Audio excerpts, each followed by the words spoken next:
Assalamualaikum warahmatullahi wabarakatuh. Alhamdulillahirabbil alamin. Asyhadu an la ilaha illallah wa asyhadu anna Muhammadar Rasulullah. Rabbi shrah li sadri wa yassir li amri wahlul 'uqdatam min lisani yafqahu qawli. Bapak Ibu yang berhadir, semoga dan berharap tentunya dalam keadaan sehat walafiat yang prima. Begitu juga keluarga. Beberapa hari terakhir ini kita disirami hujan yang sempurna. Alhamdulillah sebagian besar dalam keadaan baik-baik saja, dan ada juga di antara warga mengalami banjir. Ini adalah apa yang Allah takdirkan. Sebagai orang yang beriman, kita menerima dengan ikhlas, tetap semangat, yakin atas pertolongan Allah Subhanahu wa taala. Mencari sisi bersyukur pada Allah Subhanahu wa taala. Sebenarnya di akhir September dan awal Oktober ini, posisi matahari di atas Sumatera Barat. Atas kasih sayang Allah, supaya ada keseimbangan, Allah turunkan hujan lebih sering untuk wilayah Sumatera Barat sajalah dulu kita bicara, sifatnya lokal, sehingga bumi ranah Minang lebih subur, menghasilkan buah-buahan yang banyak dan banyak sekali faedah yang lain. Sekiranya hujan tidak sering turun di akhir atau selama September dan Oktober ke depan, tentu Sumatera Barat sangat panas. Kenapa sangat panas? Lalu lintas matahari itu di atas wilayah Sumatera Barat. Kehadiran Allah kita lihat waktu bulan Maret, hujan memang tidak banyak turun. Padahal matahari memang lalu lintasnya di atas wilayah Sumatera Barat. Menurut ilmu Allah itulah yang terbaik, sehingga banyak orang berkata waktu itu, wah panas sekali. Iyalah panas karena matahari lalu lintasnya di wilayah Sumatera Barat dan hujan jarang turun di bulan Maret.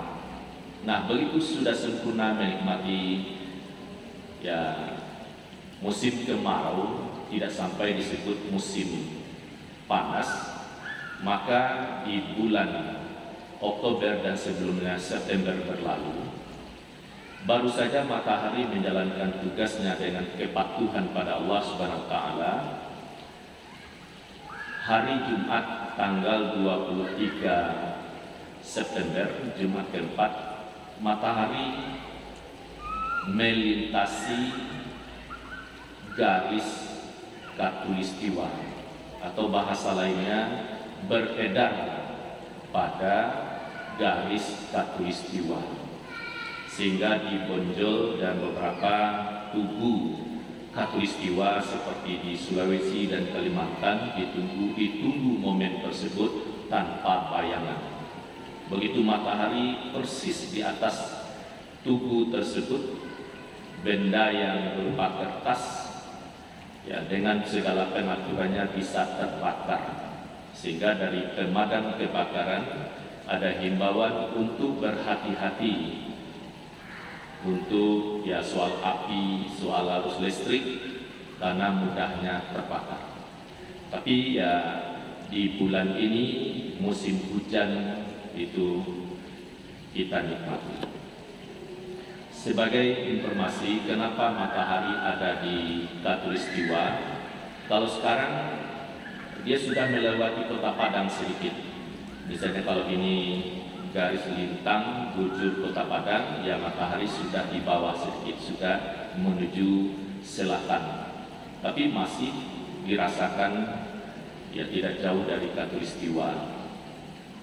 Nah, sekali lagi kita bersyukur sebenarnya hujan turun sekiranya hujan jarang turun, kota Padang sangat panas. Tentu bagi orang yang beriman, panas tetap bersyukur, bisa disesuaikan agenda kerja, berpakaian dan lain-lain, atau santap makan apa yang cocok di musim panas. Kalau musim hujan, bagaimana pula suasana berpakaian, mungkin ada tambahan jaket, ya minuman rempah yang menghangatkan tubuh. Pokoknya bisa disesuaikan tanpa ada mengeluh. Jadi tetap prima, tetap sehat, tetap semangat. Firman Allah surat Ar-Rahman ayat 17, A'udzubillahi minasyaitonirrajim. Rabbul masyriqaini wa rabbul maghribain. Tuhan menjaga dua timur dan Tuhan menjaga dua barat. Apa maksud dua timur dan dua barat yang Allah jaga? Dua batas terbit matahari di timur dan dua batas terbenam matahari di barat. Ya, mungkin laser ini bisa diikuti. Kalau misalnya mimbar ini adalah khatulistiwa, garis khatulistiwa. Pada hari Jumat yang lalu, tanggal 23 September, matahari terbit di ufuk timur di khatulistiwa, terus naik. Pas di bonjol tengah harinya tidak ada bayangan, tidak ada ke kiri, tidak ada ke kanan. Terus terbenamnya nanti adalah di ufuk barat, maka titik timur terbit matahari tanggal 23 September yang lalu, dan terbenamnya itu adalah timur dan barat sejati bumi ini. Sekiranya kita tidak punya kompas, itulah dia timur dan barat. Apa pula maksudnya dua timur dua barat yang dijaga? Pada tanggal 21 Juni, mungkin ini bisa diikuti arah laser ini. Matahari terbit tanggal 21 Juni di sini, di ufuk timur ini. Terus tengah harinya kita di Padang, matahari tidak di atas kepala kita, tapi agak berat ke utara.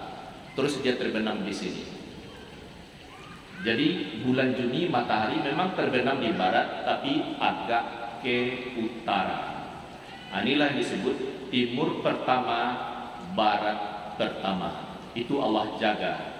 Jadi disitulah batas matahari terbitnya bulan Juni yang lalu, sehingga dunia belahan atau bumi belahan utara mendapat musim panas atau sinar matahari yang memadai.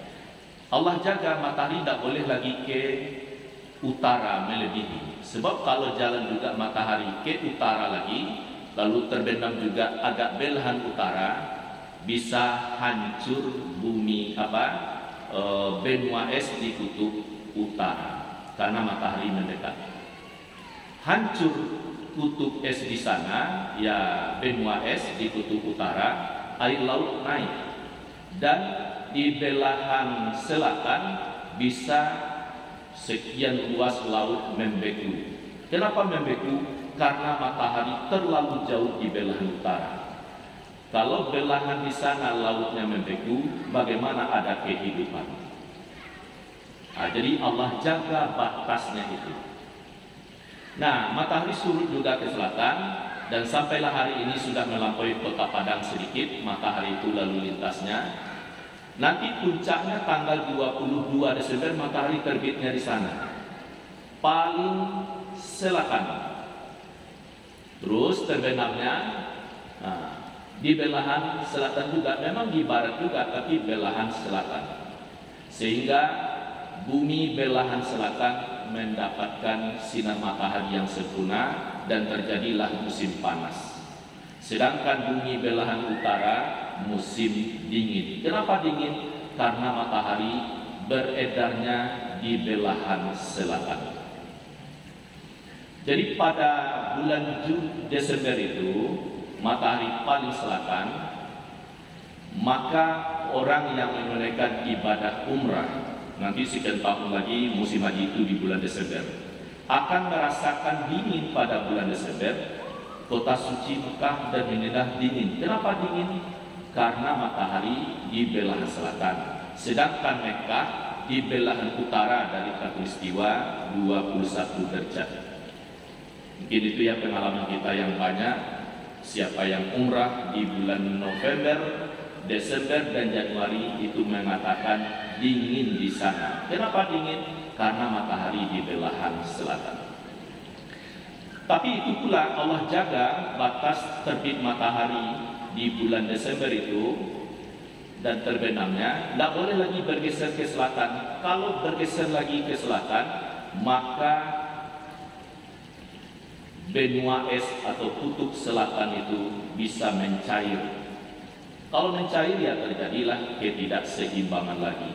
Jadi walaupun matahari batasnya 22 Desember ke belahan selatan, tetap kutub selatannya terjaga keseimbangannya. Tetap ada pembekuan laut di sana. Itulah kasih sayang Allah. Itu pula makna Allah jaga batas terbit dan terbenamnya itu.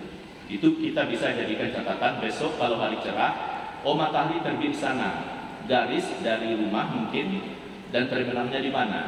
Nanti tiba Desember, lihat pula matahari terbit dan terbenamnya, pasti garisnya sudah berbeda. Jadi matahari terbit dan terbenam itu berpindah-pindah. Maka di sini ingin saya sampaikan, siapa yang menentukan arah kiblat berdasarkan matahari terbenam, salahlah arah kiblatnya. Kenapa salah? Karena matahari terbenamnya berpindah-pindah, sementara Ka'bah tetap di tempatnya. Inna awwala baitin wudi'a lin-nasi lallazi bi Bakkata mubarakan wa hudal lil alamin. Sesungguhnya rumah ibadah yang pertama kali dibangun adalah Ka'bah yang terletak di Makkah, yang diberkahi, terus hudal lil alamin, menjadi petunjuk bagi seluruh alam. Sebagai penutup, kalau sekarang matahari terbitnya di khatulistiwa, terus terbenamnya juga di belahan selatan khatulistiwa, nanti puncaknya matahari tanggal 22 Desember terbit dan terbenamnya sebelah sini. Tapi ingat pula nanti 6 bulan ke depan matahari di bulan Juni, pasnya 21 Juni terbitnya di sini, terbenamnya di sini. Inilah yang agaknya diinformasikan juga di dalam surat Yasin dan surat yang berbicara tentang matahari seperti Asy-Syams bicara tentang matahari. Jadi kehadiran matahari berguna untuk jadwal salat, berguna untuk arah kiblat, berguna untuk kesehatan. Dan siapa yang menelaah, mencermati keberadaan matahari, sama saja dia berzikir dengan media matahari itu yang disyaratkan dalam hadis Nabi, inna khiyara ibadillahi alladhina yura'una syamsa wal qamara li zikrillah. Sesungguhnya hamba-hamba yang baik ialah yang mempelajari matahari dan bulan untuk berzikir kepada Allah. Bicara bulan dan matahari memang tidak habis-habisnya, tapi yang pasti adalah Allah memberi kepastian jadwal salat, awal bulan, arah kiblat, serta gerhana matahari dan gerhana bulan untuk menyatukan kita dalam beribadah. Kiranya ini bisa dimaklumi. Berbanyak maaf. Billahi taufiq wal hidayah. Assalamualaikum warahmatullahi wabarakatuh.